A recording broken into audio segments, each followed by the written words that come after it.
Well, welcome everyone. Hello, and welcome to our Networks Live on Demand, a Blue Star Families webinar. Thank you so much for joining us today for a panel discussion about career paths for military spouses. I'm Leah Love, Blue Star Families Community Engagement and Training Manager, and one of your co-hosts for this webinar. My co-host for today is Amza Heck.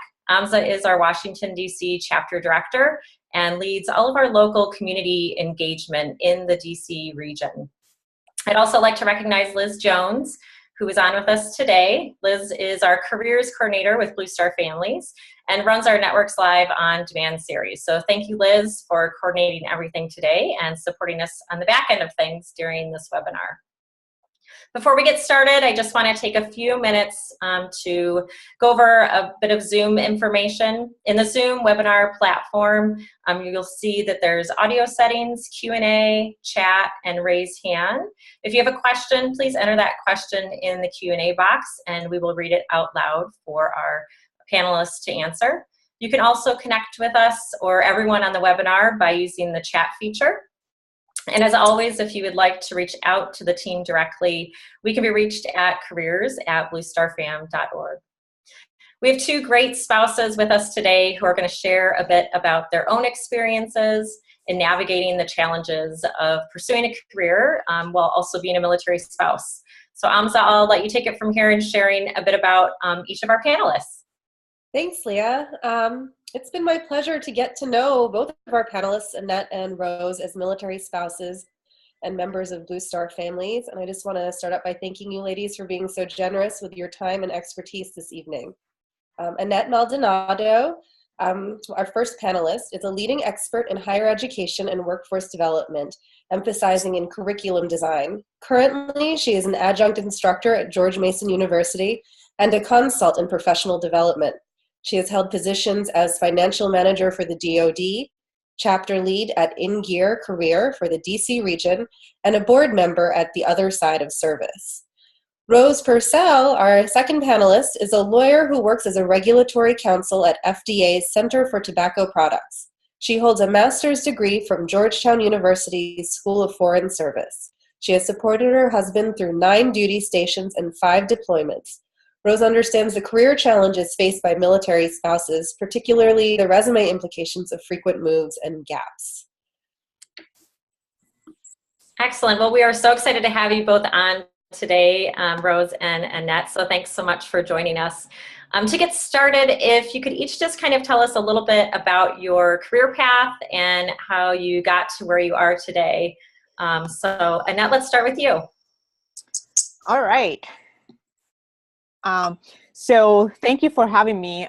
This is actually, I'm very excited about being here today. And to jump into the question, how I started, it's like similar to all our stories. I went to college, met my husband. I had in mind I was going to finish my PhD in science. I was going to be a biologist. We decided to get married. I knew he was in the military. I knew this was going to be his career. And all of a sudden, they sent us to Clovis, New Mexico, which if you're in the Air Force, you know where Clovis is. And, the way we kind of measure things is if there's a target or if there's not a target in town, how isolated you're going to be. So there's no target in Clovis still. So we moved there. My dream changed it. But something stayed constant. I always ended up in education and or professional development. For example, 2 years after that, I ended up being a financial manager for the DoD. And actually what I ended up doing was training in the department. So I was doing financial management training and lean management training for the department. And then we moved again. And all my career, that's something constant being in higher education. And so I was program manager for 2 or 3 years in several locations. And then this year, we moved to the DC area. And now I'm teaching for George Mason University. And because of my husband's career, that he now is going to be moving, we're going to be PCSing every 2 years, we made a decision that it was time for me to jump into entrepreneurship.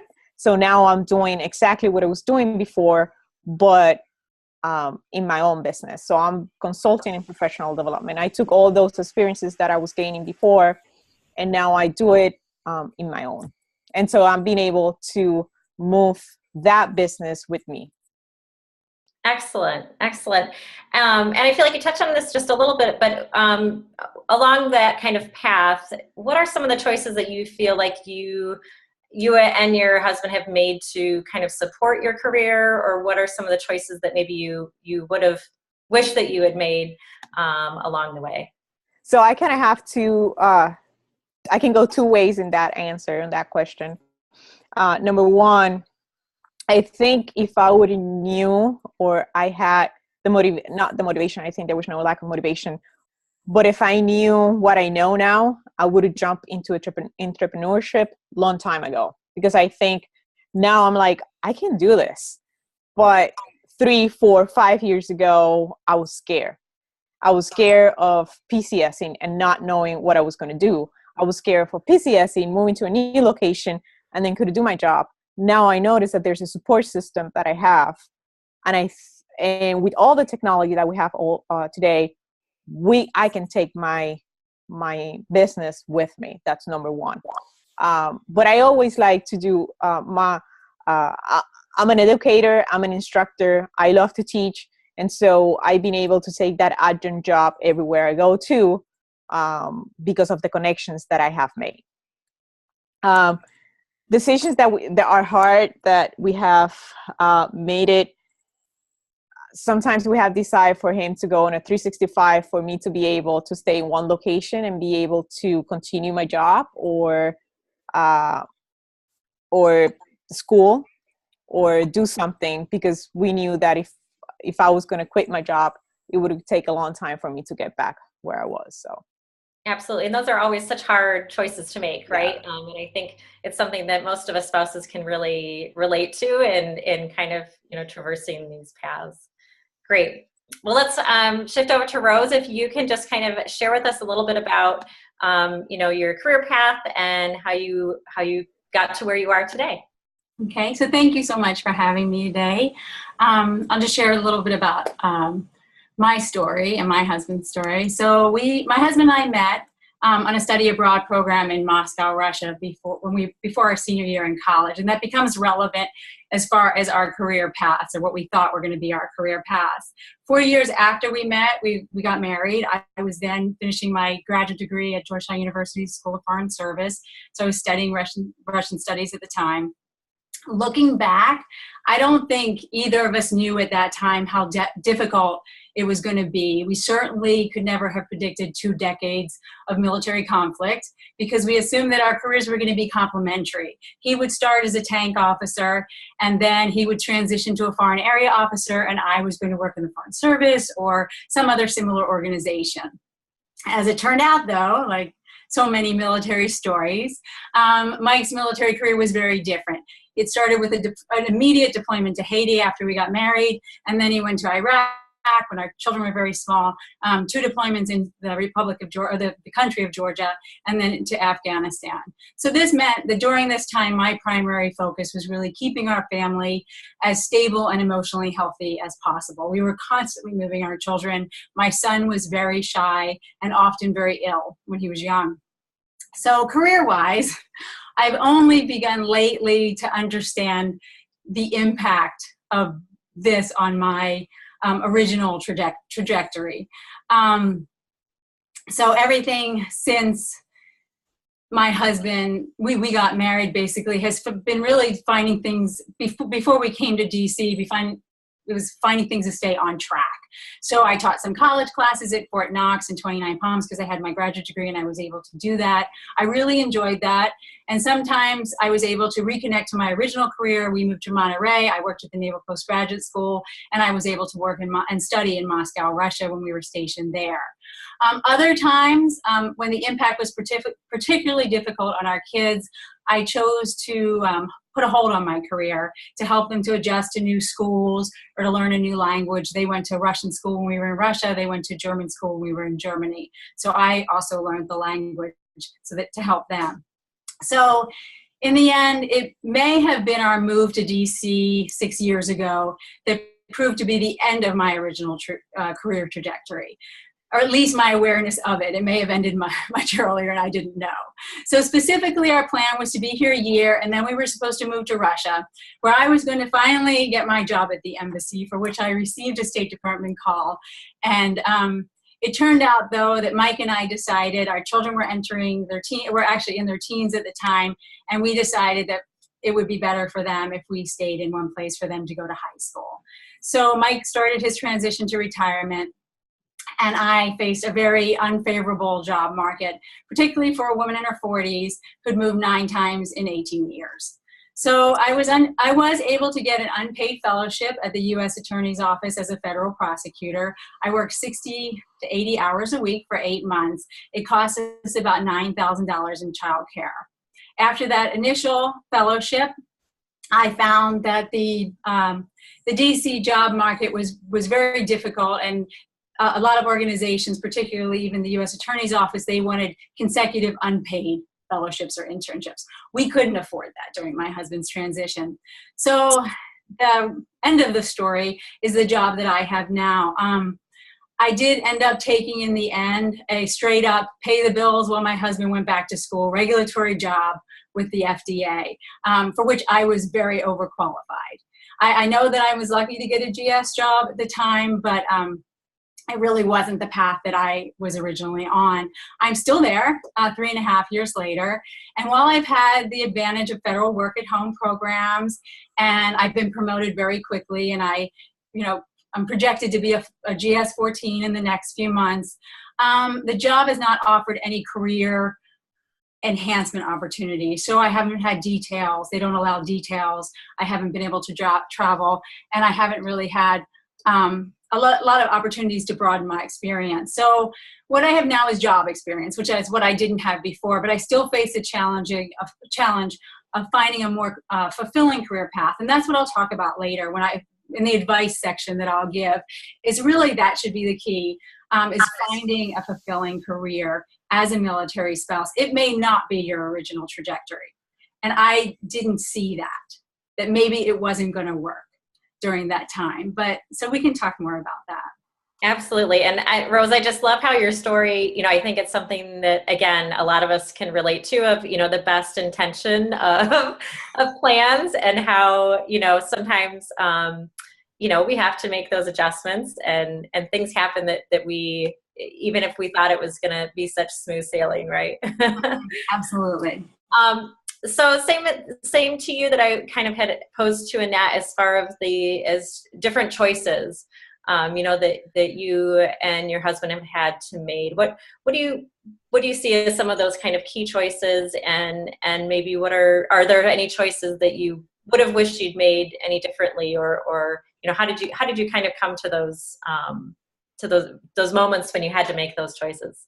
So the first choice I would talk about was going to law school. And I'll talk about this later too, as far as we were in Russia at the time, and I was facing a period where my kids were going to go to elementary school. So I decided, I can go to law school. We're going to be in the States for possibly 2.5, 3 years. I'll become more competitive. So I made that decision with very little consultation with anyone. And that I do regret. And now, like I said, I will talk about that later. But my husband did support me in that, and he supported me financially. Now, the problem was he deployed twice while I was in law school. He was deployed most of my first year, and he left during my second year to move to Germany, where he deployed again. So I left Tulsa after 2.5 years in law school and finished in the summers in Europe, which is not ideal and does not make you competitive in the legal field. So I missed the opportunities for clerkships and things like that. He was also very supportive when I did my fellowship at the U.S. Attorney's Office. That was a big family decision for us. We knew that it was going to be a financial burden on us, because at the time we were already struggling in the DC area with 2 kids. So those were major decisions that did help me get the job at FDA, which, although, like I said, it's not ideal, I know I'm lucky to have a GS job. So They're the two major decisions. Excellent. Amza. Okay, let's go back to Annette. What do you see as the biggest challenge to military spouses in maintaining a career? I know there are a lot of challenges, but if you could focus on maybe just a key one or two. I think it's different to say there's one, like you mentioned it, because each one of us, there's different career fields in the military that our spouses have, different career fields, different choices too. So for me, so to know a little bit about background, my husband's in the Air Force, but he's a civil engineer, and because he entered the Air Force while we were post 9/11, a lot of his deployments actually being with the Army or the Navy.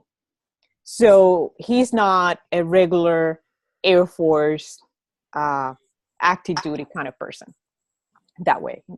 So he's been for 14 years, and in 14 years he had we have PCS about 7 times, and he's been deployed 4 years of those 14 years. So for us, it's been the constant PCS that we've been into it because of XYZ reason. So we've been on the move. We've been every 2 years. Sometimes we just joke about it that, hey, we're not hitting the 3-year mark in one place and we need to PCS. And then I think the uncertainty of where we were going to go. For us, I don't think it's been a time where we know where we're going to go for sure.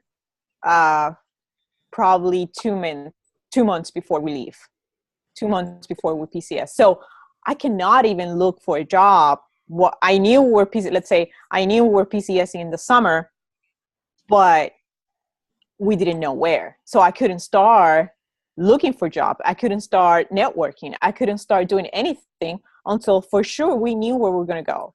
So I think for us, that's been our main issue. And then it has affected me because at some point I wanted to go to grad school. So I needed to wait until I knew we were going to be in a place that had a graduate school. And number two, that at least we were going to be there for 2 years.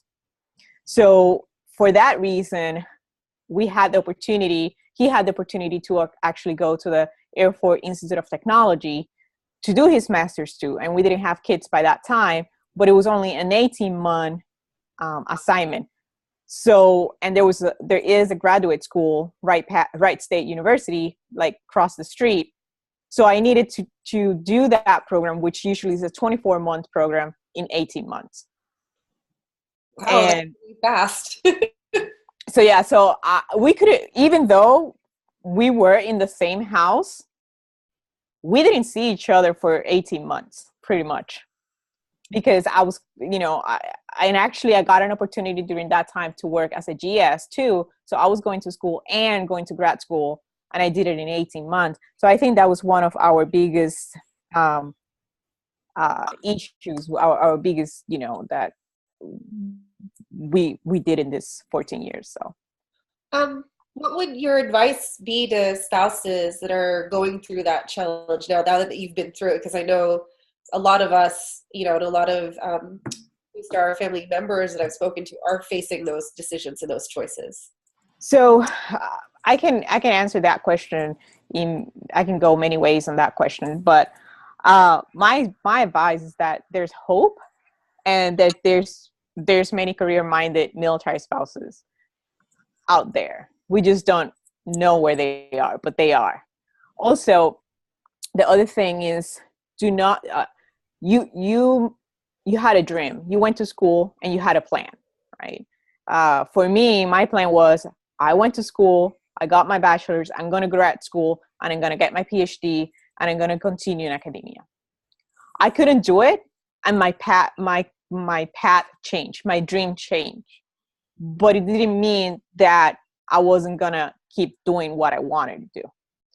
it changed, and I found actually, and I think it was good because I found my passion. And I think my passion was another thing. It was, my passion is actually teach, but in a different area. And now I have gotten all these diverse experience, you know, moving PCS and all that, meeting all these people, all these, you know, this diversity, that it made me a better instructor. It made me a better career minded. And my advice is, your dream might change, but you don't have to change. You know, you can keep going. There's something else. You just need to find your passion, and it's okay. And sometimes we find ourselves, because I have done it, comparing ourselves with our peers when we were in college. We see, you know, I see my friends that went to college and they stay with their dreams, and, you know, and we find ourselves comparing with them. And I don't think that's the right way. I think it's okay, it change, but there's a tons of opportunities out there if you find it. Also, the other thing that I have found, us as military spouses, we think that this problem is unique to us. But if we look outside that, because of the socioeconomic changes that we have after 9/11, the workforce have changed. And if you ask any young professional in their 30s, and you ask them if they're doing what they thought they were going to be doing when they were in college, I would say more than 50% are not doing that. Because you know, we were 16 years in war that affect the economy. Then the economy plumbed. That changed not only to the military community. I mean, it make it harder for us to find a job, but it also changed the civilian population, and that's what we need to see. It's not only professional development. Career development hasn't been only a problem for military spouses. It's also a problem for civilians. Thank you. And I can relate to that. Rose, I have the same question for you. What do you see as the biggest challenge to military spouses in maintaining a career? So I'm going to agree with everything that Annette said. And I'm just going to add, so of course the challenges are the demands of your family, supporting your spouse's career, and maintaining and pursuing your career at the same time. Something's going to suffer in that. It's impossible almost in a military life, especially if you're married to a ground combat officer and you're moving a lot to try to balance everything. So you need to make informed and deliberate choices about what your priorities are. And I think that that's difficult to do. That's a challenge. Not having family support was probably one of my biggest challenges. I had family support, at a distance, so we'd fly home, which I was very lucky to do and have my parents there, but I never lived at a duty station where I was near family. And that was challenging for, so many military spouses face that, and it's difficult with children and making decisions about childcare. So I would say they're the some of the challenges that maybe, just to expand on Annette's. What advice would you give to spouses that are facing that challenge of trying to juggle and decide where to prioritize?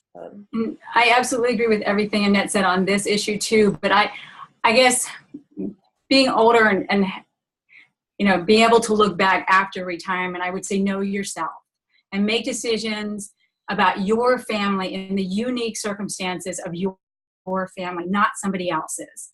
If your spouse is a ground combat officer, if you have a child who's shy or is ill, your decisions are going to be very different than a spouse who's at the same duty station for a few years or doesn't have children. So don't compare yourself. Be comfortable with the decisions that you make. You have to live with those decisions, so understand your priorities. I would recommend that you write them down.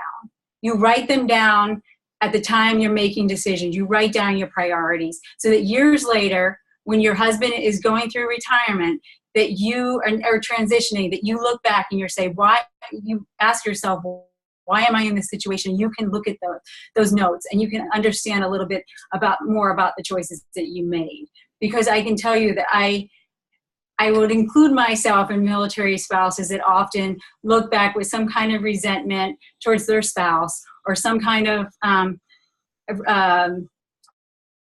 regrets because they find themselves in a position after their husband retires where they're disadvantaged in some way in their career choices. So I would say that our priority was personally assuring that our children had educational opportunities, the same as civilian children would have, and the same as the civilian children that they would later compete with for college admissions and job opportunities. I feel like we reached that goal.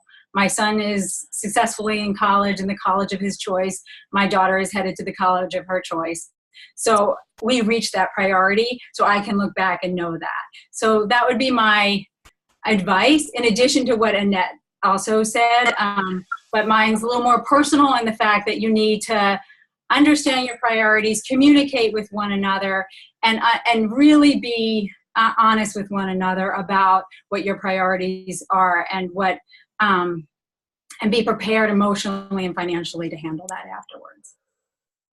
Great advice from both of you. And I feel like your stories kind of speak to that, sometimes those priorities, change or may feel different at different points in your life, or, depending upon kids or location or things like that. So that's great. All right, let's talk a little bit about tools or resources that either maybe things that either of you have used yourself or that you have, witnessed other folks utilizing that, you think really are particularly useful or beneficial to spouses who are trying to navigate career challenges. Annette? Yes. So I make lists for everything and spreadsheets. I'm a spreadsheet junkie.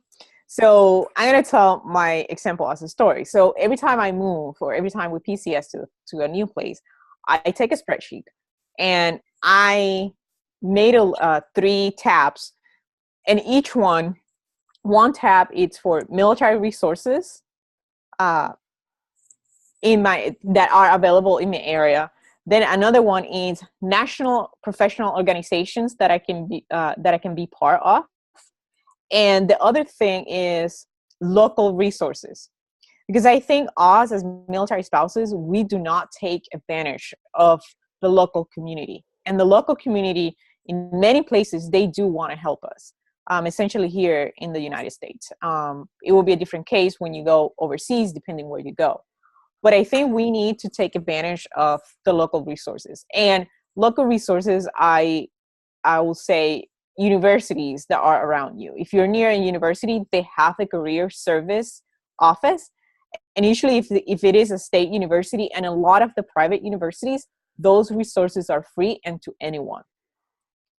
You as a member of the community can go and use them in a community college. So take advantage of those. These are the people that know where the local resources are. And sometimes, for example, I used to work in the community college in Tampa when we're stationed there. And a lot of the military spouses didn't know that a lot of the resources through the Workforce Investment Act were available to them. So, and in a lot of cases were certifications that spouses could take for free or in a very discounted price. So I think awesome military spouses, we need to just step a little bit out of our comfort zone and use those local resources. So community college, universities, the library. I didn't know here in Alexandria, for example, there's a lady that goes, I think, every 2 weeks. And she's like a consultant for resume writing and any kind of writing, actually. And she will revise your resume for free. You just have to make an appointment and they will do it. So look at the local resources and see what they have. National resources, look at what's your career field. And if you're looking, there's a lot of national organizations that will help you find those. And take advantage of the military organizations. Right now, I think after 2010, there was an increase. There was a need, and that need it's being filled by organizations like Blue Star Families, In Gear Career, the National Military Family Association, MSJDN for JD spouses.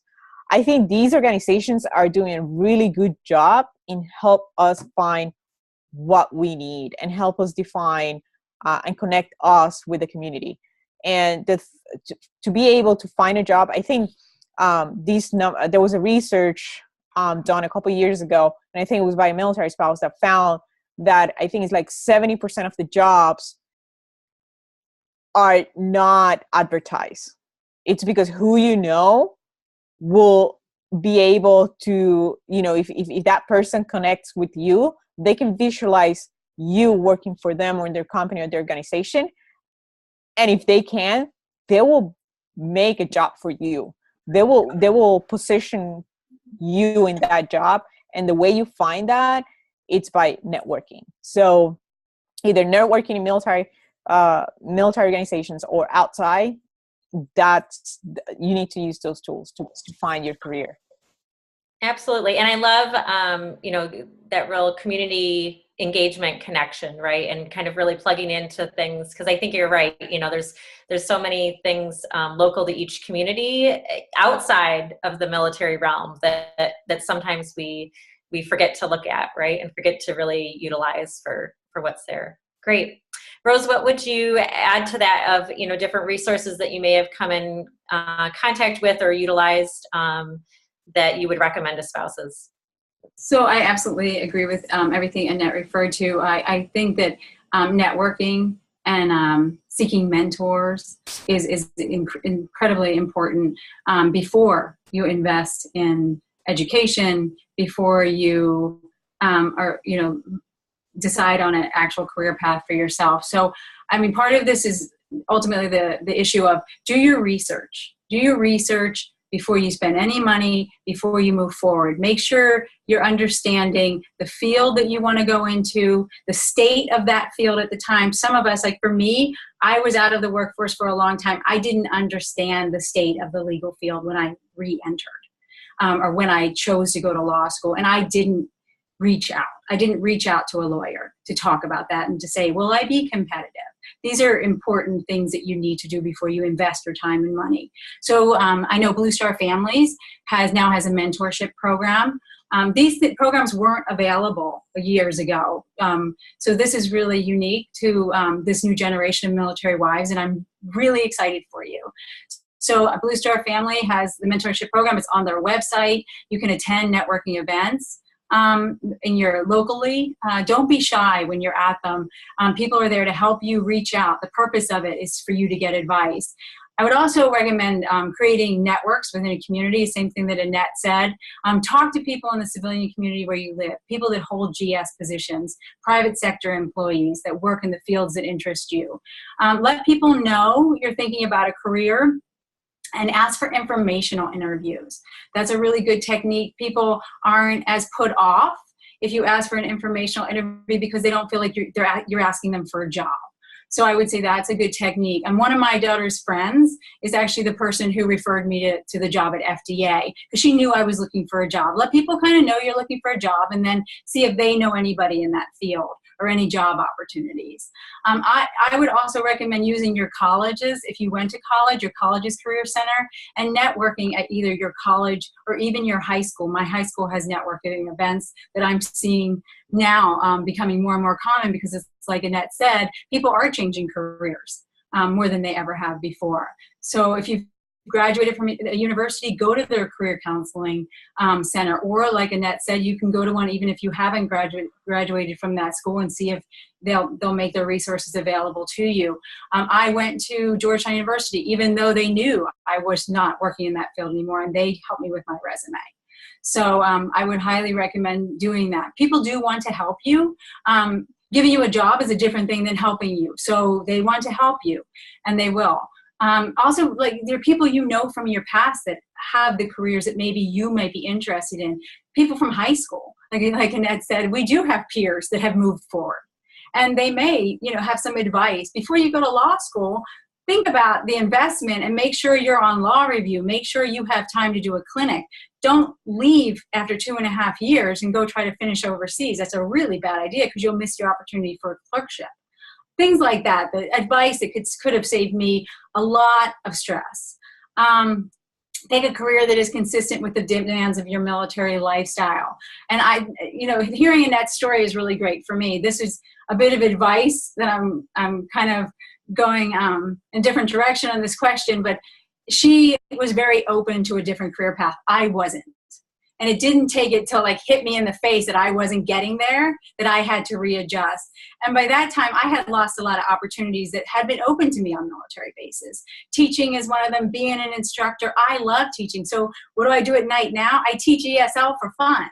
So I could have had all of that experience on a military base. I could have worked for Navy Relief. Now I do a lot of charity work. So things like that were available, be open-minded.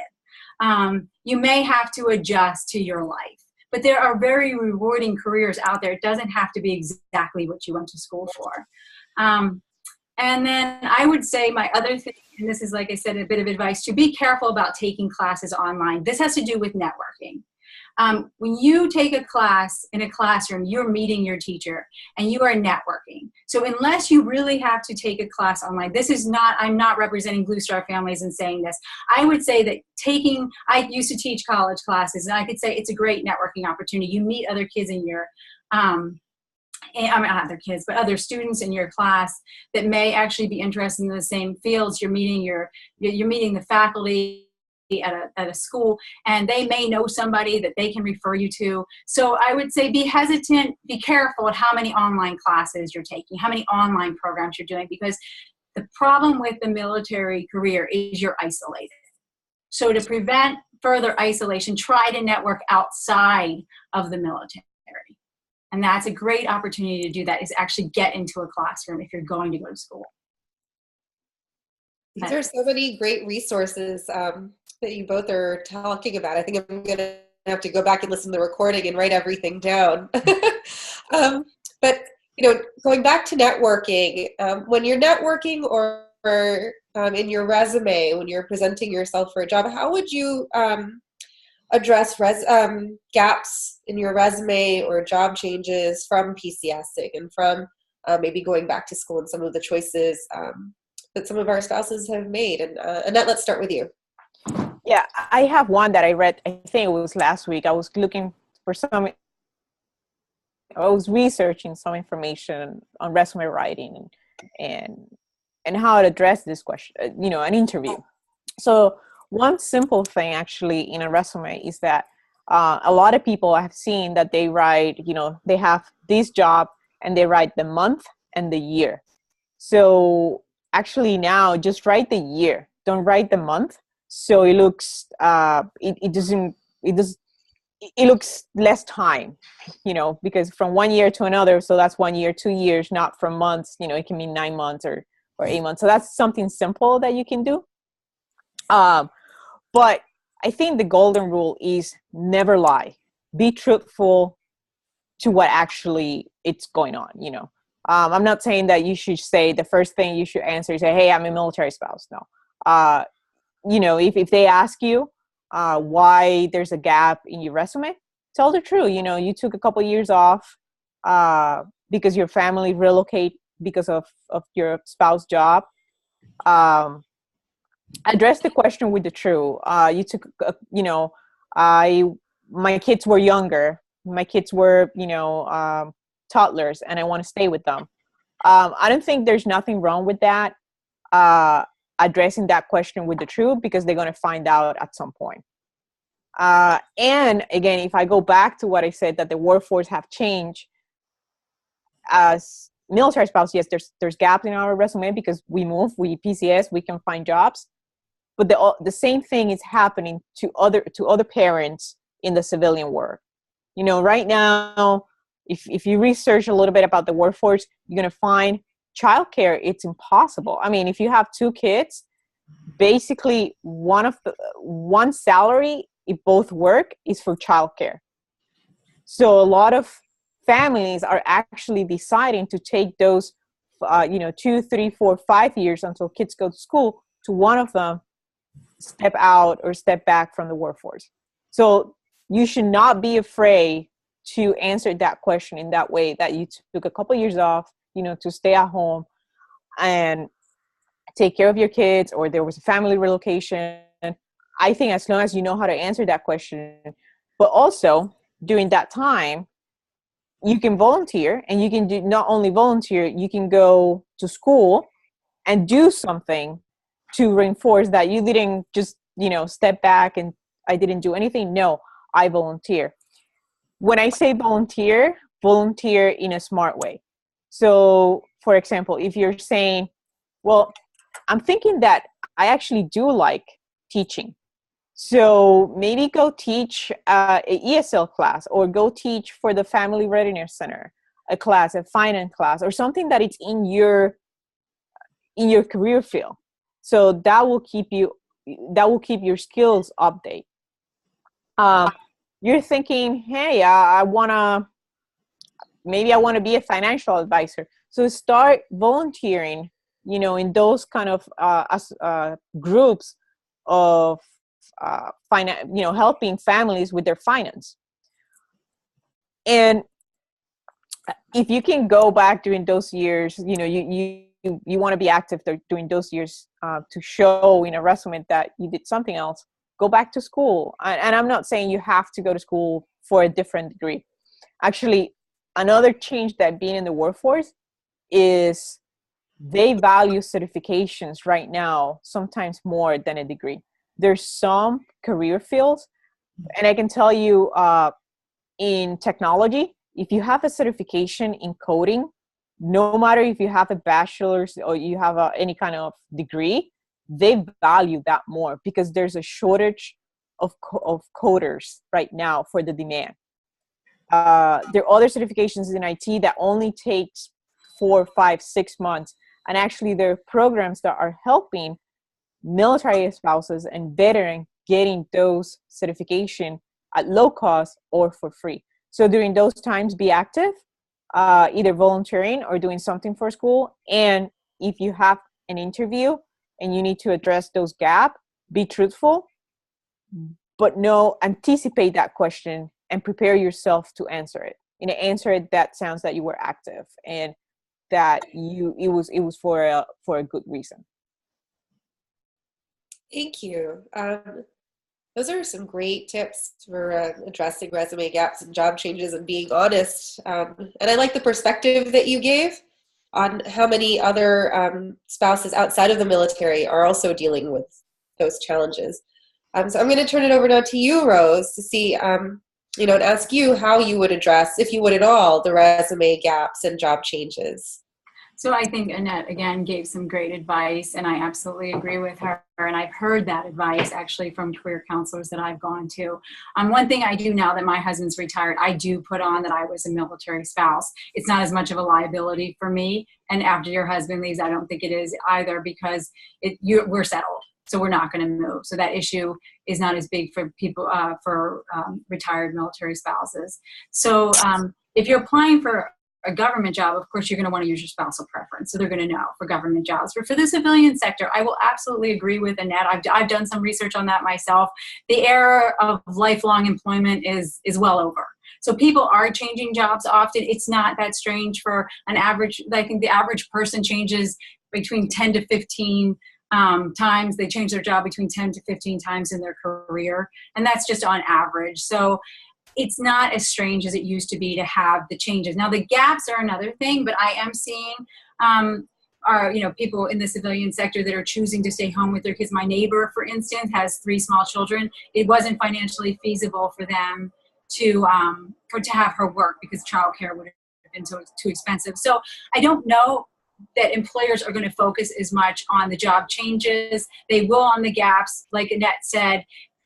Try to find something that shows that you were taking advantage of some opportunities during those periods.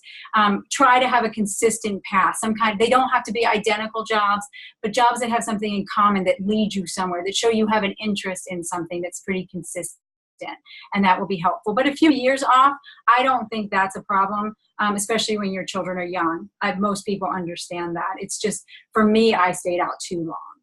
So I would say be careful with how long, and that actually ended up to be because of my husband's career. Just be careful with how long you're staying out and how long those gaps, if they become a decade, you should be concerned. Absolutely. No, I think that that's great insights from both of you. And I just wanted to share too, one of our attendees was sharing that Air Force Aid pays for childcare when you volunteer. That's a great insight that I had not heard before. So, you know, I think for those of us who, you know, may have a time that we are, you know, don't have paid employment, but maybe we take advantage of those volunteer opportunities, that there are even places that can help with childcare, you know, in order to take advantage of those. So that's great. Well, we're about to wrap things up for today, but I just wanted to see if either of you had any other, you know, last words of advice for spouses facing career challenges, or any kind of last parting words that you wanted to share before we sign off for tonight. Well, I think, you know, there's a lot of resources out there, and I think there's so many that it can be overwhelming for a military spouse looking for a specific resource.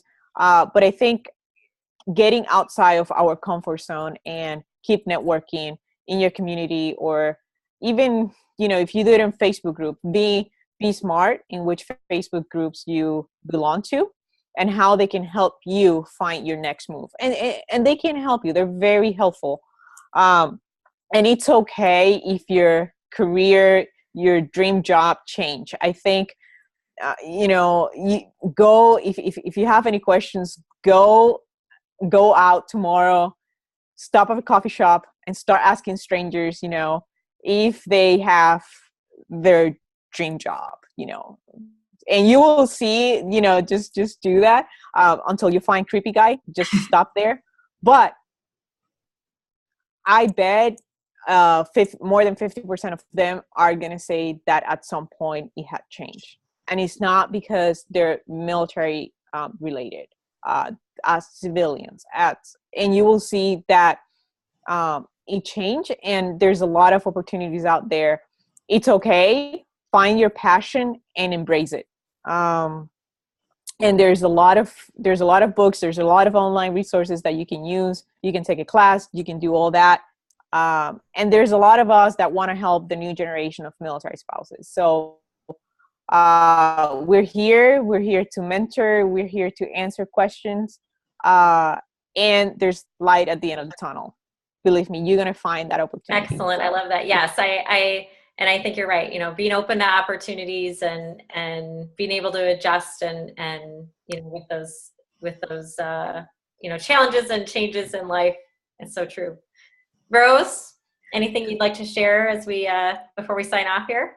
I would say do your research before you spend any money, particularly on education or certificates. Make sure you understand the field that you're entering.